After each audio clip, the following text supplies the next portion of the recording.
What's up? What's up? What's up? Let's brighten it up a little bit. Hey, what's up, everybody? Welcome, welcome, Rusty. What's happening? All right, welcome. We've got another chord workshop tonight.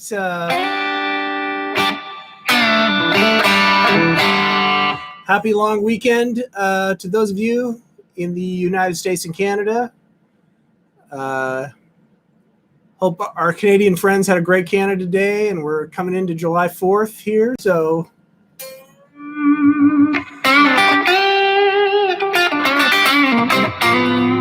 where all are you guys? I'm not getting any comments. Is it working? Oh, here we go. All right. Hey, Richard Stellar. All right. Good to see you, my friend. Jody One.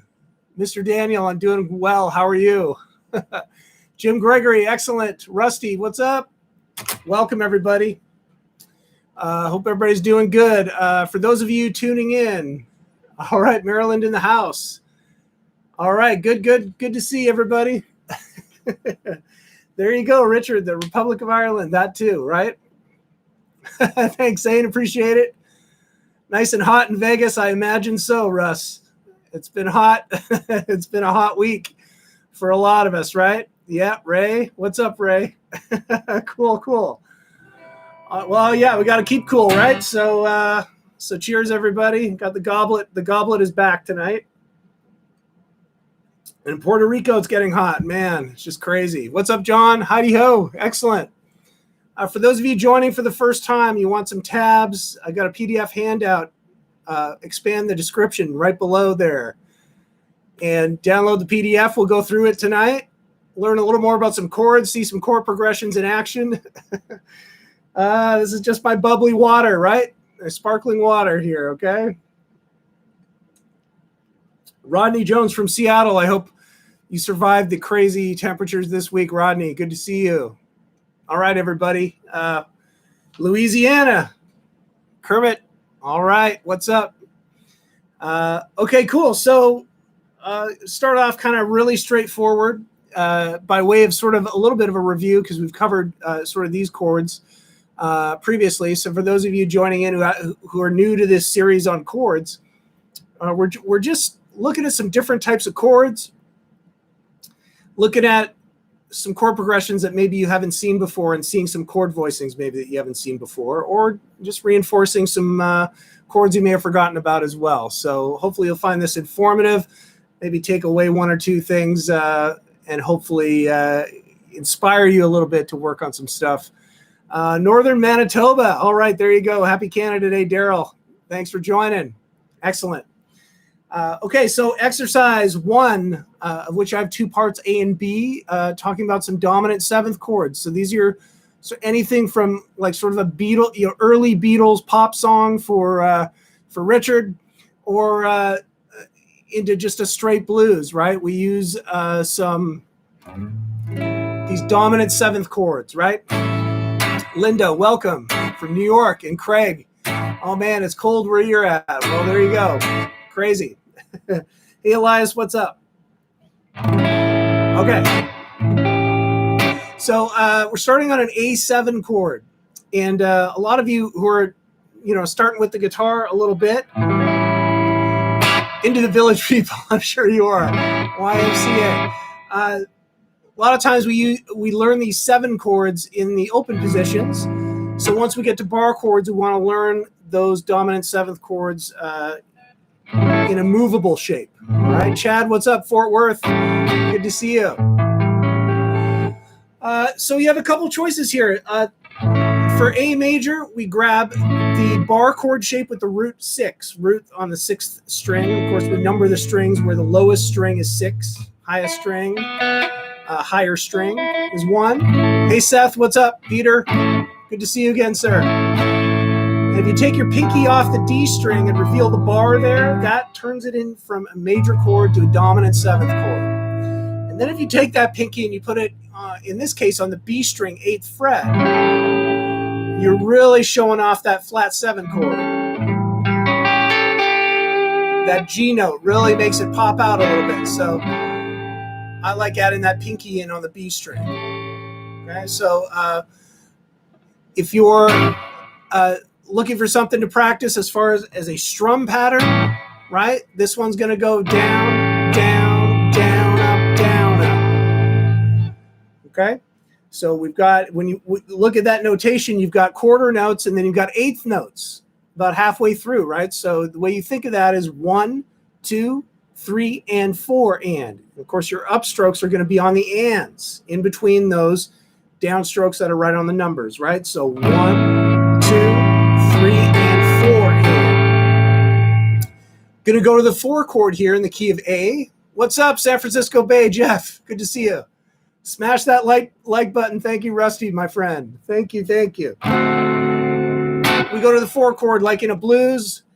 So here's the root 5 dominant 7th chord with D as the root note, 5th fret of the A string.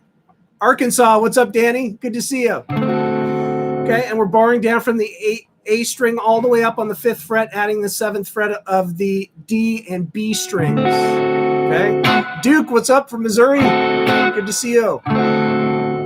Same strums here. Down, down, up, down, up. Back to the 1 chord for another bar. Down, down, down, up, down, up. And now we've got the 5 chord, dominant 7th chord, different chord voicing. Good day, Melbourne. Aaron, what's up? Good to see you. And from Thailand as well. Welcome, welcome. So here's a dominant 7th voicing. This is E7 right here. I've got 7th fret of the A string, 6th fret of the D, 7th fret of the G, 5th fret of the B string. Now, you may recognize this shape. As I pointed out before, this is the open C7 shape. And if you just move that up so that it's not C, but it's E as the root up at the 7th fret of the A string, and just don't strum the high string. Although in this case, the high string works, right? But we've turned this into a movable chord, so it isn't always going to work when you combine it with an open string. It turns out that this one does because we got a high E string, we got a low E string, so we can actually use all of those. Okay, but really cool voicing. But here's the important part. Can't spread your fingers like that. Well, there's just 2 frets apart here, so we got to train it, right? Just put those fingers on there the best you can. Check to see if you got the notes ringing out. If you don't, just try maneuvering those fingers around to get those fingers going, and then practice it off. Try to go right back to where you were and try to just really practice burning in that into your fingers. What's up, Boston? TMC. T McMahon. All right. T McMahon 18. He's here. All right. He or she is here. I'm not sure. Yeah, born on the bio. This is it.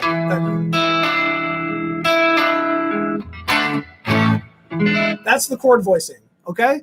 But what I want you to see is that in this whole first exercise, 1A, notice how we play a 1-4-5 chord and we haven't moved positions. 1 chord, 5 chord. 1 chord, 4 chord, 5 chord. Back to 1. All in the 5th position. We haven't moved position, right? So what you'll find with the caged sort of chords, which I'm not going to get into in specific details here, but that's basically what's going on, is that you can play in any key in any position and be able to grab a chord. You should be able to stay in the same position and grab a chord, roughly in the same position. Okay, so exercise 1B, I've moved it up 2 frets. And let's see what the voicings look like here. I'm still in the key of A. All right. I've got a cool higher voicing for A7. I've got the root, 7th fret of the D string. And then up top, what I've got is this D7 shape. If you know your open D7, then slide that all the way up to the 8th and 9th fret, but then add the root note at the 7th fret of the D string. Boom, you've got yourself a movable dominant 7th chord shape, okay? This one's really useful right here. Okay, so we've got A7. Now we want to go to the 4 chord. What does the D chord look like here? Pretty cool voicing right here, okay? barring down at the 7th fret of the D, G, and B string, and then adding the 8th fret on the high string. Back to the 1 chord, and of course the 5 chord, we've seen that voicing before, but now it's the root 5, dominant 7th bar chord shape for E7 in this case. So again, I played a 1-4-5 chord progression.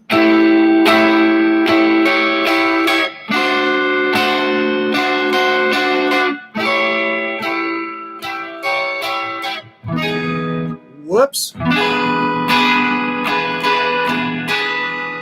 Time to have another sip from the goblet when that happens.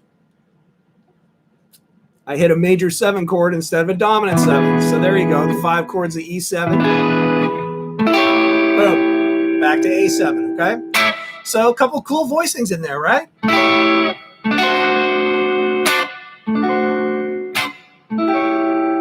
Useful stuff, I hope, okay? So just starting sort of with some straight ahead stuff. Some more cool stuff in exercise 2. So once again, I've got exercise 2 broken up into 2 different examples, example A and example B, and I've just taken the exact same chord progression but shown you two ways to play it, well, different voicings in different keys. So the first one's in the key of A, and it starts on the 4 chord, which would be a D chord. I'm actually starting on an open D. And then check it out. We go to an A chord next, but we put the major 3rd in the bass, which is C sharp. So you'll see this transcribed as A/C sharp. That's known as a piano chord or a slash chord, okay? And what it tells you is that the upper part of the chord, or the first letter is the upper part of the chord, and then the slash and the next letter is the root note. So as you can see from the tab, I've got barring down on the 2nd fret of the D, G, and B strings. That's an A major triad. And if I put the 4th fret of the A string onto it, my lowest note, my root, becomes that C sharp note, which is the major 3rd in that chord. So what you get, this is really useful because what you get is this downward motion here. Instead of going from from D to A, right, where the root notes are, we've got the root notes going, okay, which is pretty cool. So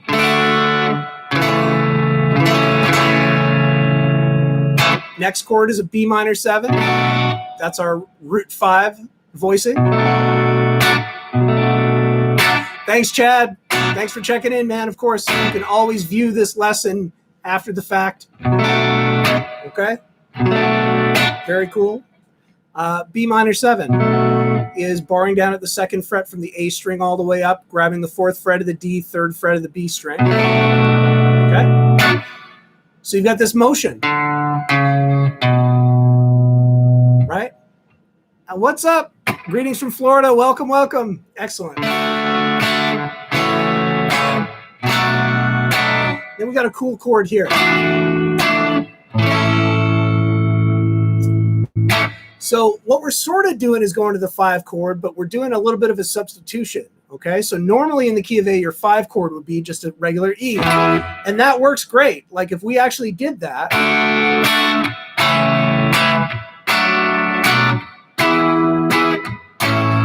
you can hear that's a pretty logical, sensible sounding, familiar sounding chord progression. But when you add in this little chord substitution, which in this case is the D/E, right, which is a D chord with an E in the bass, you get this.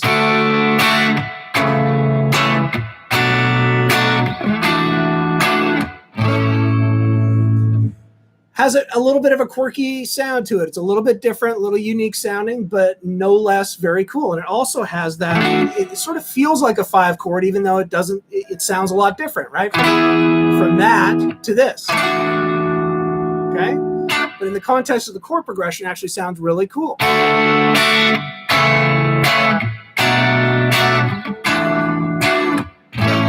So basically what you're doing is taking your 4 chord again and just putting the 5 on the bass.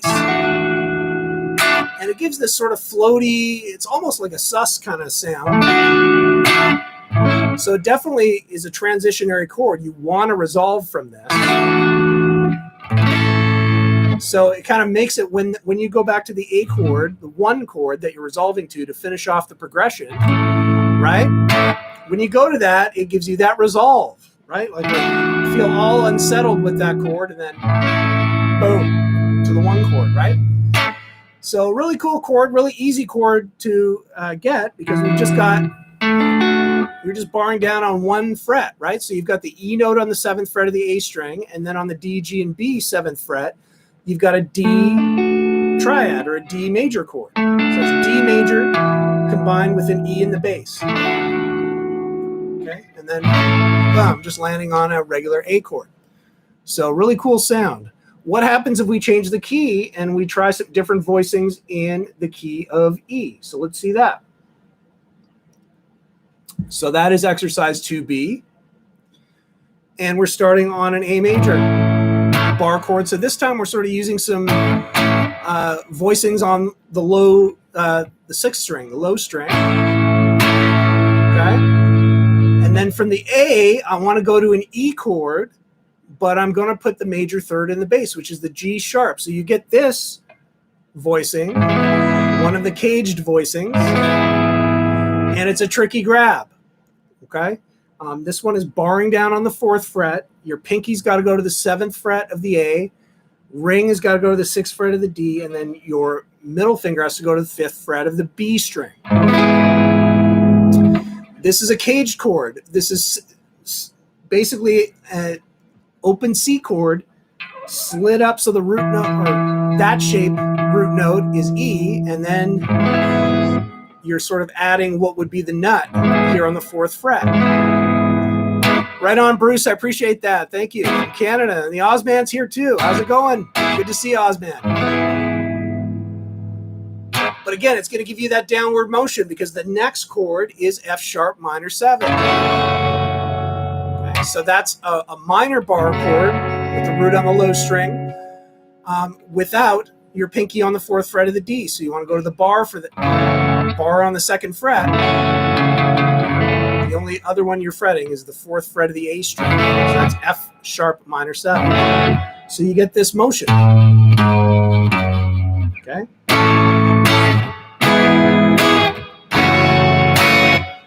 All right. Now, this one's a little bit of a tricky chord, but this will give you an A/B chord. Basically an A chord up top, 7th fret of the D, 6th fret of the G, 5th fret of the B, and then bringing in the B note on the low string, 7th fret, curling your finger so that we mute that A string. Okay? And what I mean by curling the finger is that you are just sort of touching the flesh of that finger, curling it enough so that it mutes out that A string. So let's see if we can do it.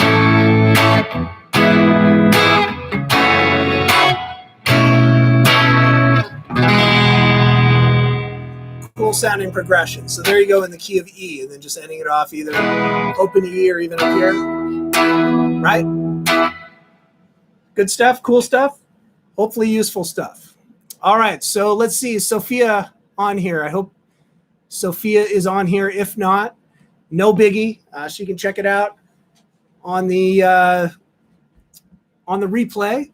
But we had a request last week for this particular chord progression, so I thought I'd work it in to this workshop tonight. And so this one, it doesn't work as well for strumming the way that this next example is, example 3. So this is the train song, Drops of Jupiter, which is actually, we're sort of adapted it from the piano, okay? And what I want to get across on this is sort of adding melody, like playing some basic chord shapes, but adding notes that give you a melody, okay?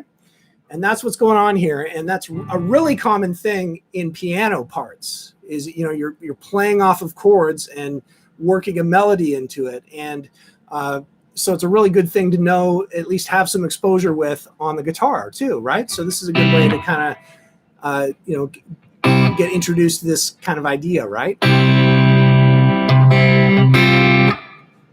So the way that I like to approach this is the thumb on the A string or the low string, whichever chord we're going to do. We're going to start with a C chord, okay?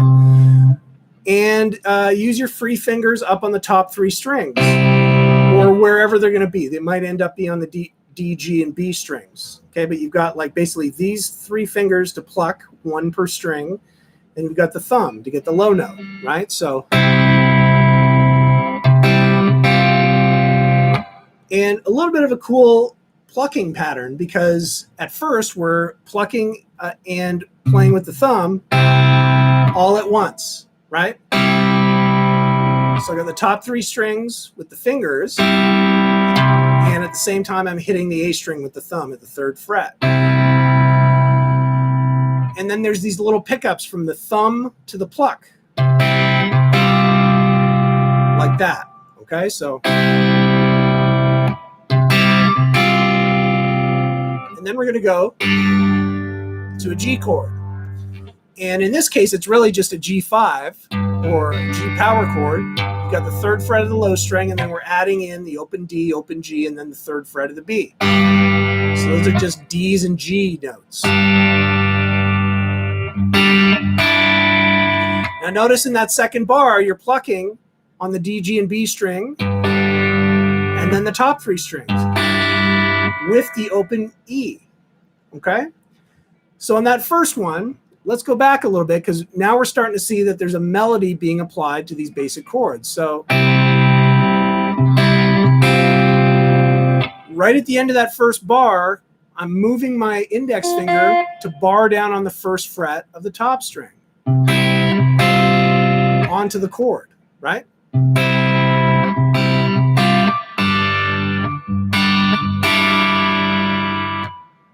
So you've got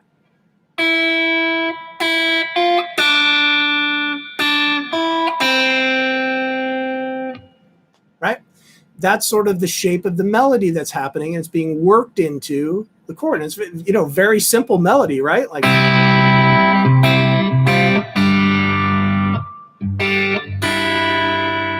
all right, getting to this F chord next is a little tricky, because I'm not much of a thumb player. So this is going to be kind of difficult based on what's coming, right? Because just look at the D, G, and B strings. We'll work in the root note in a little bit, but just look. Okay, you've got 3rd fret of the D, open G string, 1st fret of the B. And we talked about this chord last week, that F sus2 sound. Okay, we're just grabbing 3 of those notes. And then hammering on eventually in that last bar to the 2nd fret of the G. Okay. So that makes it an F major. And then the very last one, we're putting our pinky down on the 3rd fret of the B onto the chord. Okay. Sort of makes it a F6, right? But that melody, once again, it's just, that's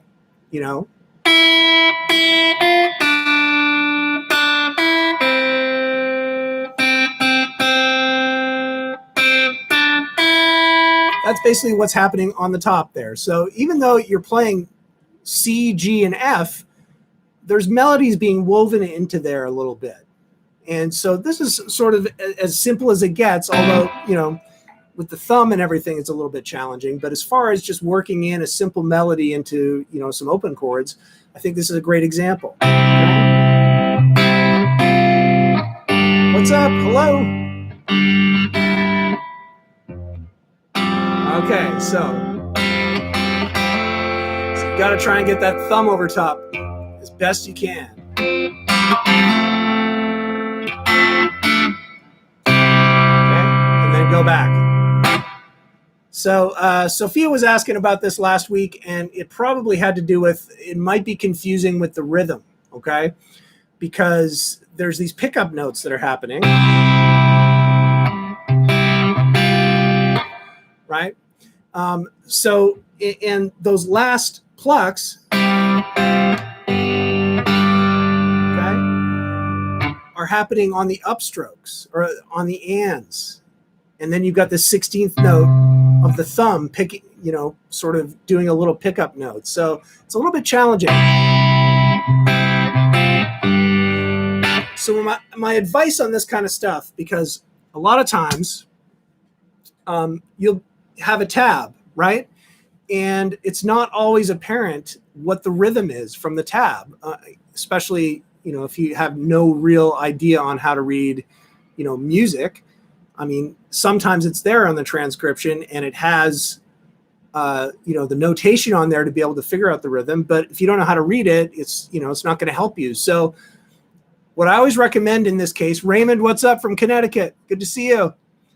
In this case, pull up the song on YouTube, slow it down to 75%, 50%. It's really important to just go to the section that you're trying to learn and just try to play along and match it, okay?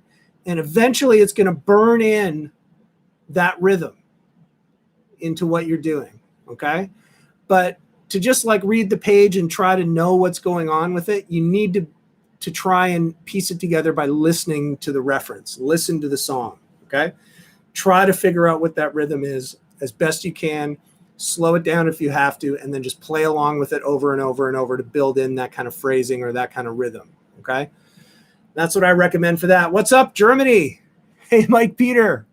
Awesome. Yes, Chad, absolutely. I highly recommend it. Of course, if you're on Guitar Tricks, we have those speed buttons on the videos. Highly encourage you to use it. Just click it, and it instantly slows everything down. Doesn't affect the pitch. Same thing on YouTube. You've got that speed function. As a guitar player, it's invaluable, okay? You can slow that down to 75%, slow it down to 50%. Very helpful indeed. Absolutely. Couldn't agree more, Chad. Excellent. So how worried should we be about hitting wrong notes? Better to go slow and nail every one, or better to play through and feel it first? I think kind of a combination of that. Try to play and get the rhythm, but also when you're really trying to get it down, it's really important to play it properly, okay? So what I always recommend is, if you find the whole thing challenging as far as, okay, there's the notes that I have to play, and then there's also the rhythm that I have to play it at. Those are almost two separate things that you can kind of focus on separately at first, right? So what I would say is try to, even if you're staying on one chord or just doing this kind of thing, like say it's a strum, and just trying to get your down ups worked out nice and slow and not worrying about the chord changes so that you can focus on this. That's really valuable. And then work on getting the notes properly, your fingers in the right spot and all that. And once you kind of take care of that, then go really slow putting it together, okay? So go as slow as you need to in order to play everything correctly. Just make sure you're playing it correctly. And if you can do it nice and slow, then just put in the repetition. And with more and more repetition, you're going to be able to start to speed that up, okay?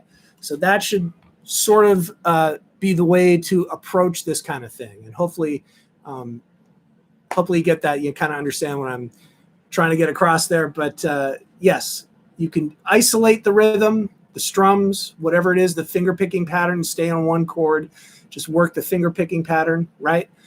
And then you can also work on, just the chords and all that kind of stuff, not paying attention to the rhythm as much, right?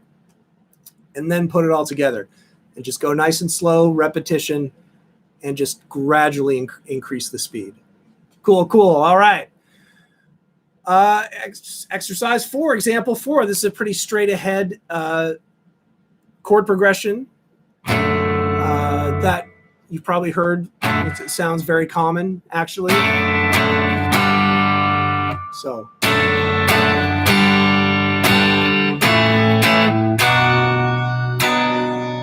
Okay, so that's the first one. And we've got that. If you haven't seen this chord, another piano chord, but this shape, most of you have probably seen. The D/F sharp chord. Once again, that means you got a D up top. in this case, really, it's just a D power chord, open D string, 2nd fret of the G, 3rd fret of the B. And then you grab the F sharp, which makes it a full D major chord, but you have that in the bass. And then you curl that finger, once again, putting some flesh on that A string so that it doesn't ring out. Okay? So that's the chord right there. Going up to just a sort of a G chord with the same sort of shape. Again, we're getting rid of that A. To an open A chord, not with the open E string, just up to the B string, and then B minor, straight B minor, okay?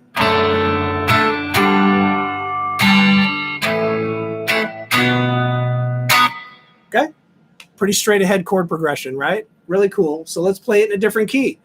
You might not have seen these.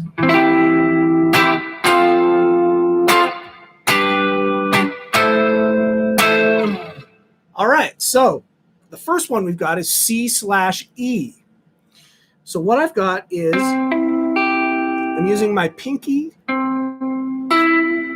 my middle finger, and pinky ring, middle finger on 10, 9, and 8 of the D, G, and B. That gives me my index finger on the E note, 7th fret. So this is a really cool chord too. Thank you, Bach Talk 55. I got the festive shirt on. All right, so we're going to see this again coming up a couple more times, I think, in this workshop tonight. But just a C major chord with an E in the bass. Going up to an F chord, straight bar chord right here. 8th fret of the A string, 10th fret of the D, G, B, right? Move that up 2 frets to G, and then up 2 more frets to A minor. So you got the minor shape up at the 12th position. Again, we've got that instead of, right? So that's the idea behind it, is you want that sort of bass voice motion going. It goes. Instead of, if we just played a regular C,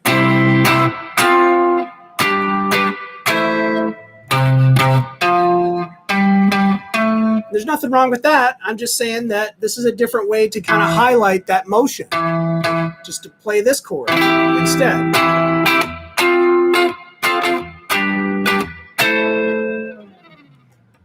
Cool. So those are some pretty straight ahead. You probably heard that quite a bit. That kind of sound for sure. All right. Exercise 5. You'll recognize this one. Going to a little bit of an arpeggiation here, starting on a B minor chord. So I've got 9th fret of the D, barring down on the 7th fret of the top 3 strings.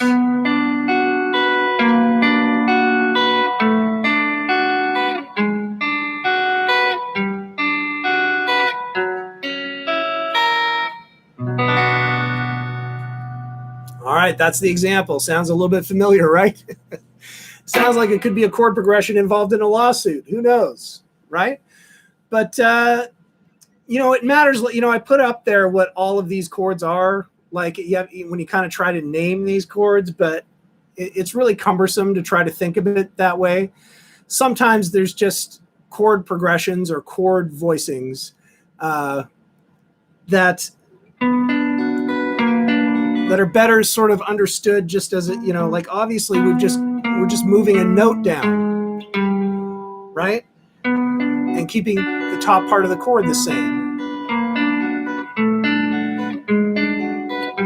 Better to just kind of think of it that way. Just experiment with like that sounds really cool, right? I don't need to know what every chord is. Changes near the end there. Okay. So obviously, B minor, and then by the time you come down chromatically, by the time you get here, yeah, stream might get cut off, right? Right, Chad? And then you've got.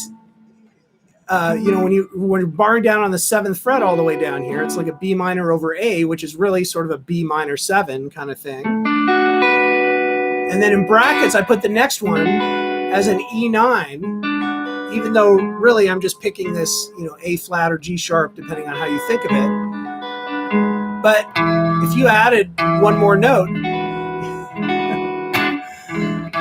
you would get an E dominant ninth chord right there. So that's sort of how I always think about by the time you get there, right? Oh, you could go to like kind of the 4 chord against the B minor is the 4 chord dominant 9 chord, right? So even if you just went from B minor to E9, you kind of hear how that goes together. That's a cool chord progression.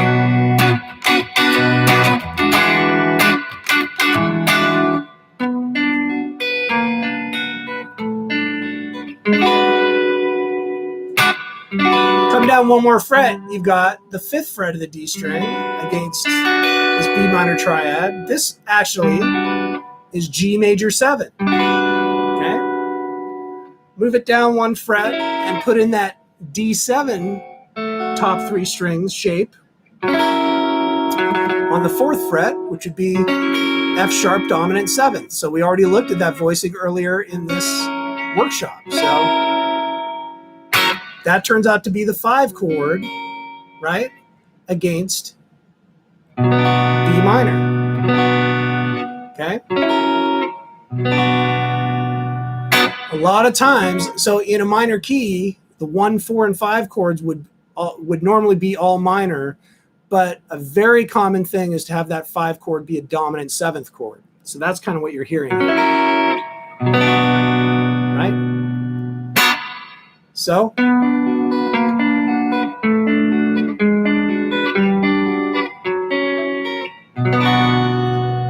now, of course, Jimmy Page, right? Like he did something cool where he was coming chromatically down here, and he was adding notes up top, right? So and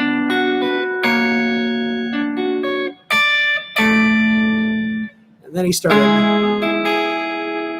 moving around a little bit more.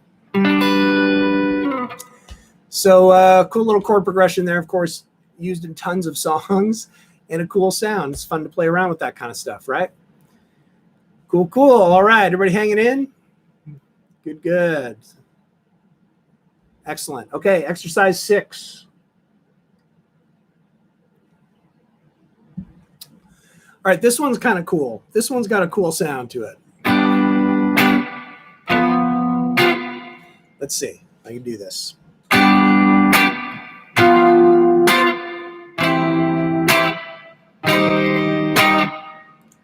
Right, then the G chord. Try that one more time. Oh, darn it.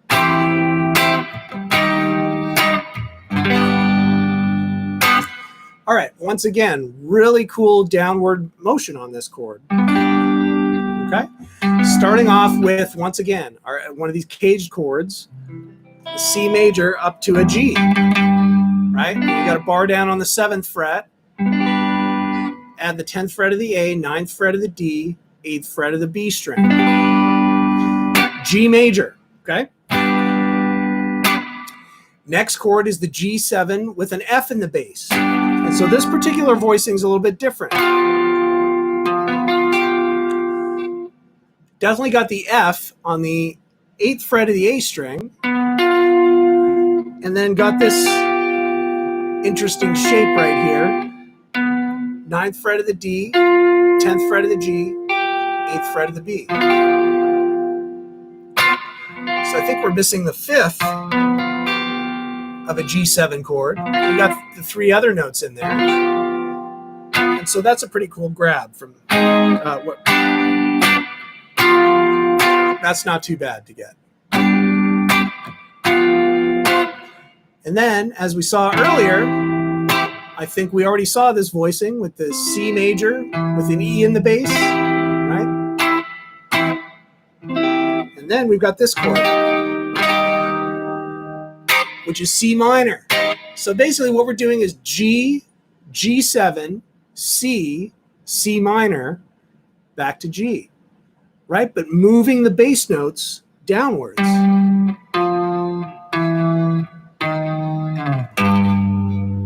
really cool. Okay, so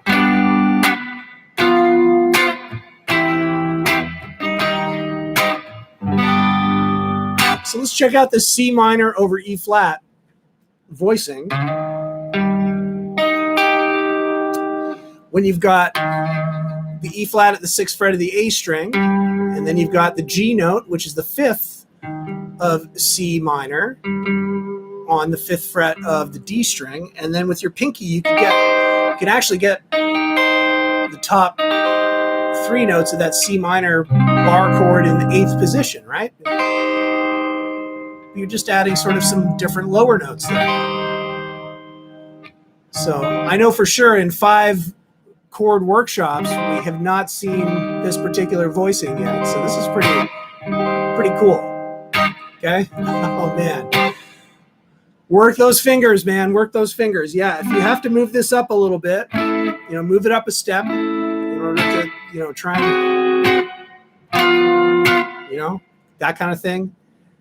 But yeah, these are not easy chords, but well worth the effort to try and get it under your fingers. Okay, just another version of bar chords here. I know that one's not easy either, and this one's a bit of a stretch too.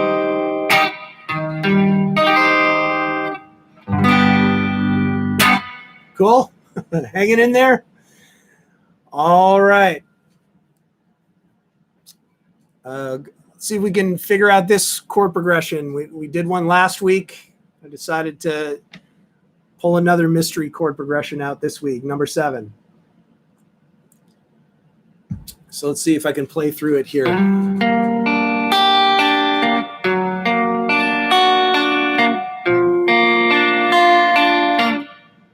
Whoops.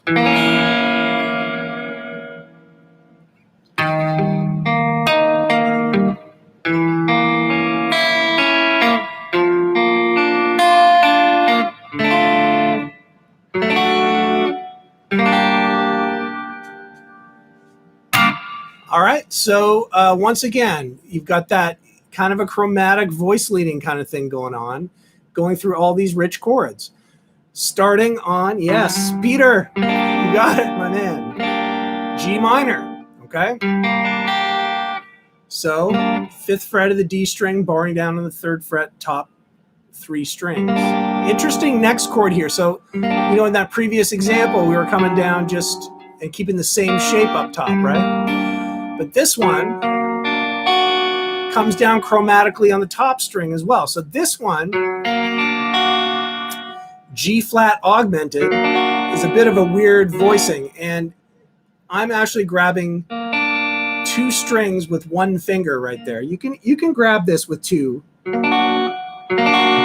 It's a little bit tricky either way. Okay? Huh.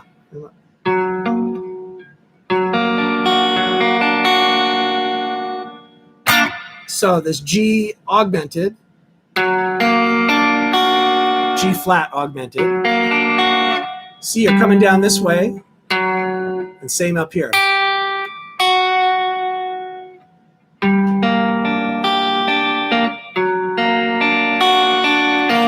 And then the upper part of the B flat chord.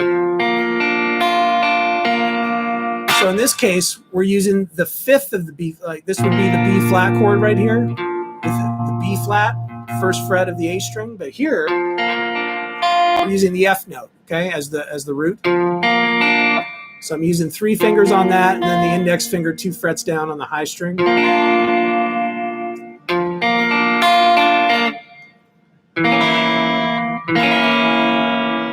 Okay, so here's a dominant 7th chord, which I guess is E dominant 7th. Okay, you got the E note right here, and okay, excellent, Peter. I was a little bit worried. Okay, so normally that shape would be 2nd fret of the D, 2nd fret of the B, and then 3rd fret of the G, 3rd fret of the high string. Okay, but if you don't fret the high string, you've got an E, which you already have in the chord as the root, right? But what it gives you is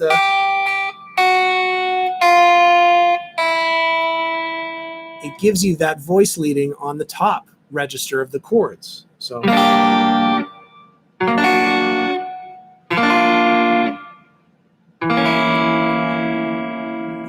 really tense chord. It's kind of fun to hang on that one. All right, next chord is the E flat chord. Again, we're using the C chord up 3 frets, open C up 3 frets, and using that shape. Okay, and then we're just coming back up to the E diminished 7th chord, B flat chord,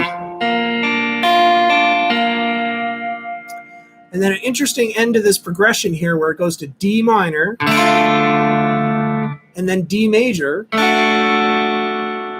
What's up, Randy? Thanks for joining in Arizona. Excellent. You can replay this, okay? Replay it afterwards.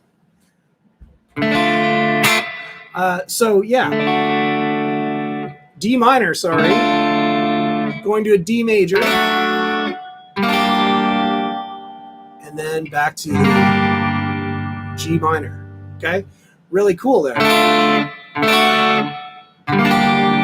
Now what's even cooler is that we're doing the open D minor, but the D major has the F sharp in the bass.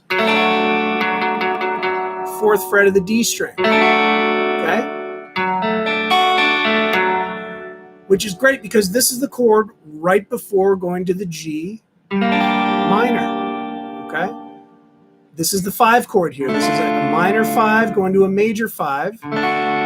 But if you've got that F sharp, once again, that bass voice leading is only 1 fret down or 1 semitone down from resolving on the G minor. So this is a pretty cool chord progression in its own right, and thought it'd be cool to include here, showing how to use some augmented chords, diminished 7th. Oh, Fringold. Right on, man. I hope to catch it on the replay. It's all good. All right. Everybody hanging in. Any questions? We might have some time here. I know we've got 15 minutes left. So if you have any questions, cue it up. We're on the last example here. So showing some jazzier kind of stuff. And, you know, a lot of jazz is sort of, you know, like what you find in jazz are just all sorts of 2-5-1 chord progressions. They're really popular. Good question, Peter. Can one own a chord progression? I don't believe so. I don't think that's the way copyright works. Okay? Which is why it's really interesting. I don't know why that, you know, you've got that whole Stairway to Heaven lawsuit, which is really weird. Yeah. Okay, cool. Yeah. We'll do some Andy Summers stuff in a bit. Yeah.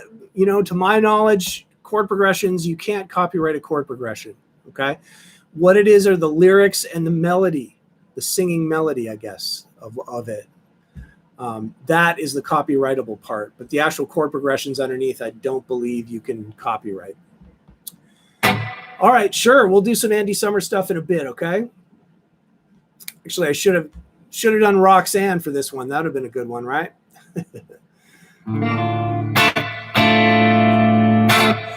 Okay, so here we go. I'm talking about these 2-5-1s, and I'll get to some Andy Summers stuff in a little bit. But we're talking about these jazzy 2-5-1s, and the first one I picked was a major key. Okay, so C sharp major is what I chose. So the first chord, you know, if we're at C sharp major, the 1 chord in 7th chords would be a major 7 chord. The 2 chord would be a minor 7. And so that's what we're starting on here, the 2. Okay, so that's a D sharp minor 7. And then this next chord shape is a dominant 13. And I don't think we've covered this yet on the chord workshop, but this is a cool sort of substitution for just any dominant sort of 7th chord, right? You could You can substitute using a dominant 9 or a dominant 13, dominant 11, that kind of thing. So this is a 13. You're adding the 6 to the chord, but you have to, because there's already a 7th in the chord, which is here, you have to add it to the 7. So that's where you get 13. Right, so G sharp 13. Once again, here's another one of those voicings where you got the root note. You have to curl your finger around to mute the A string. And then you've got this shape up top. And then C sharp major, as we talked about, right? So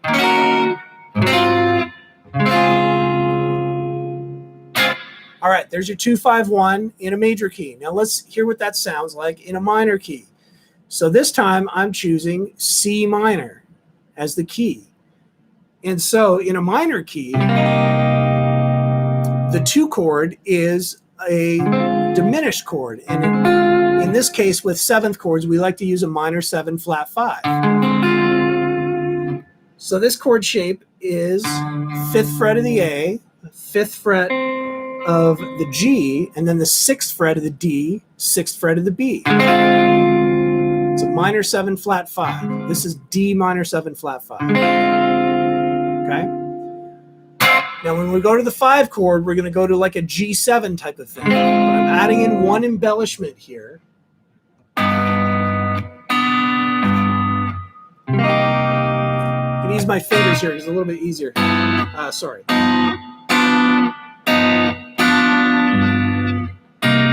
So it goes.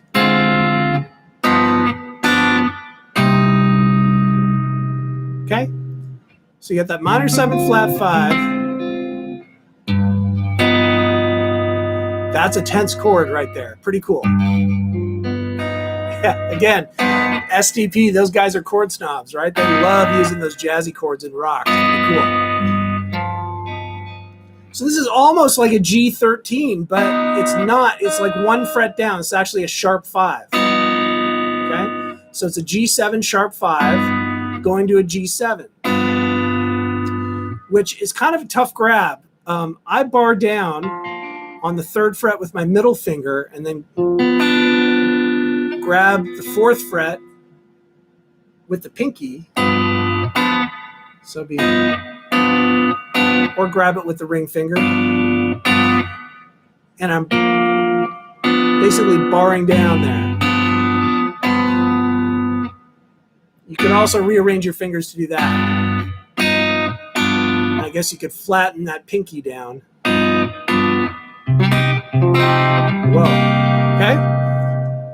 Does that make sense? What I like to do is play these together. It's kind of a cool sounding modulation. If you actually play all of example 8 together, it actually sounds pretty cool.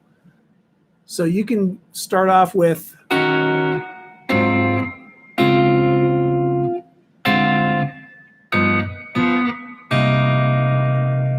it sounds like it all goes together. The way that it modulates to, those keys, right?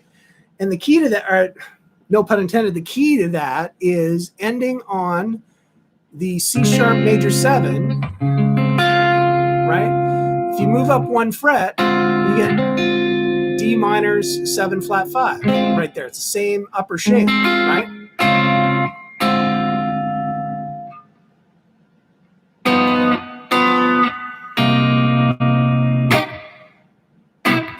So that's cool. I always thought that was really cool.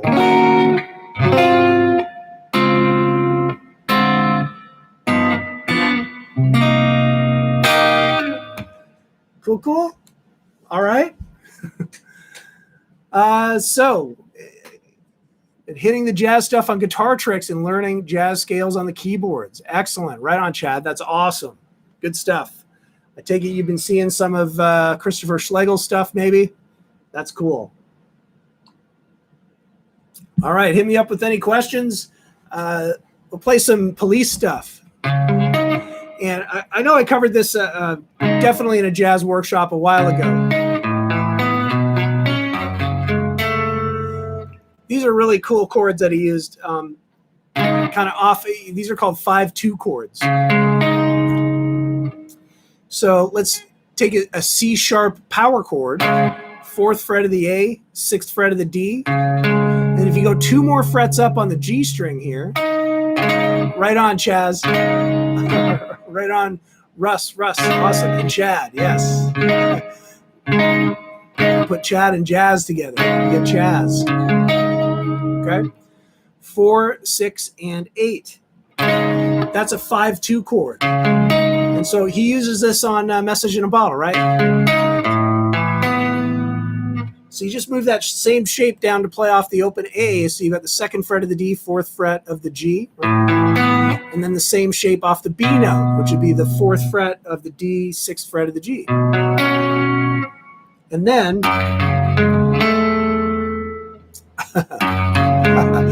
yeah, these are stretches, man. So the F sharp, 5-2, 2, 4, 6, and then also grabbing the 2nd fret of the G string, that's really hard. Which is why I always kind of grab it at the end. Right?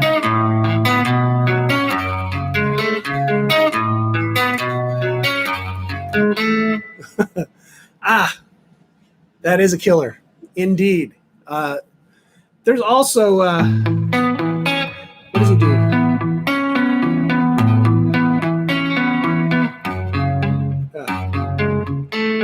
Use that same chord in Every Breath You Take, right?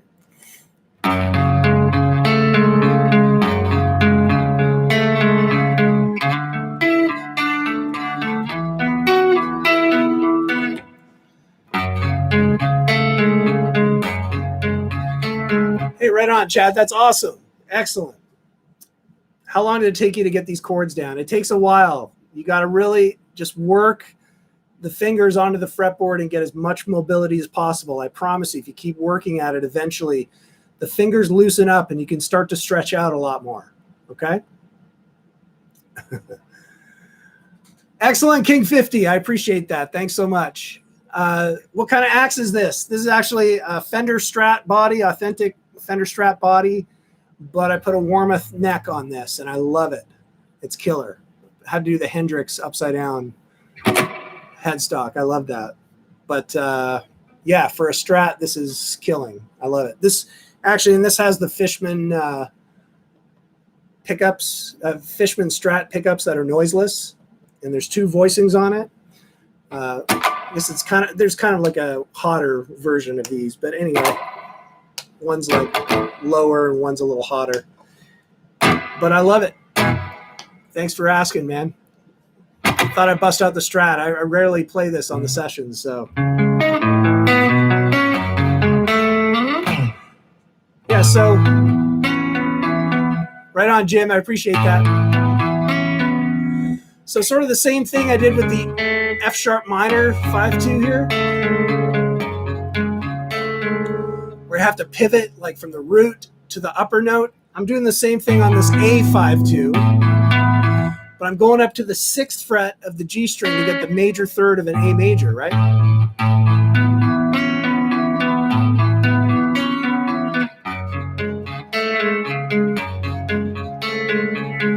And then, so that's, if you think A major's 1, the 1 chord, F sharp minor is the 6 minor chord, and then the 4 and the 5, right? Which is D to E.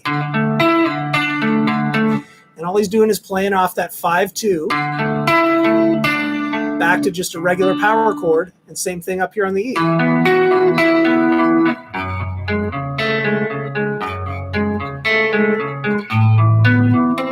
Whoa.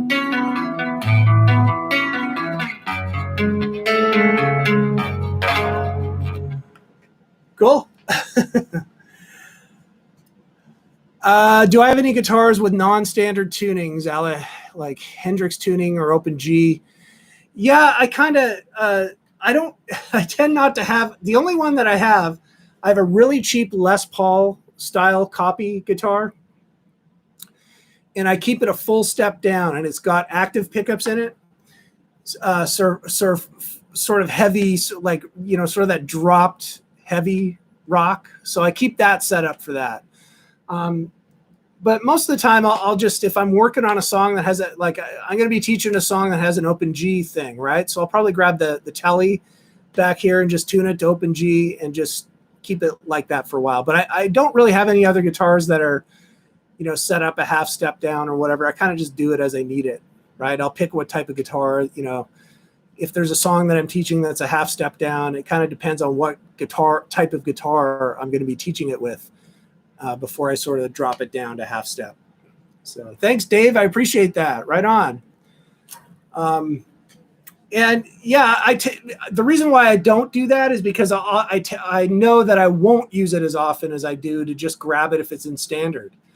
So I like to try and like rotate stuff and play everything as much as possible. But I know if I have one in a weird tuning, it's probably going to sit a lot more than a guitar that's just in standard. And if I have to go to drop D or something, I can just do it real quick, right? On any guitar you like, instead of just having one dedicated to it. That's kind of the way I do it. Everybody's different, so it's not right or wrong or anything. It's just kind of the way I do it, right? Yeah, any guitar that has a Floyd on it, you want to be thinking twice about that. Absolutely, I got you. Huge pain. Right on, Jim Gregory. Excellent. Love me some Thin Lizzy.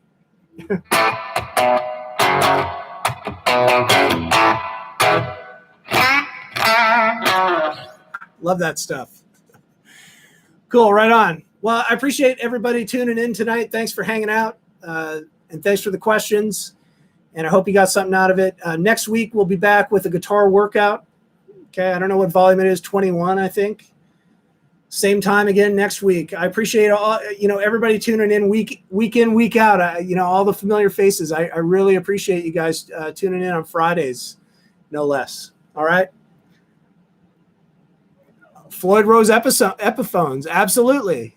Yeah, what do they got? I can't remember the name of the those sort of tricked out Epiphones that have the Floyds on them. I think there's the brand title to that. It doesn't come to me right now. Anyway, cool, right on. Listen, if you got a long weekend this weekend, have a great one, and have a great week. And we'll see you next week, everybody. Take care. All right.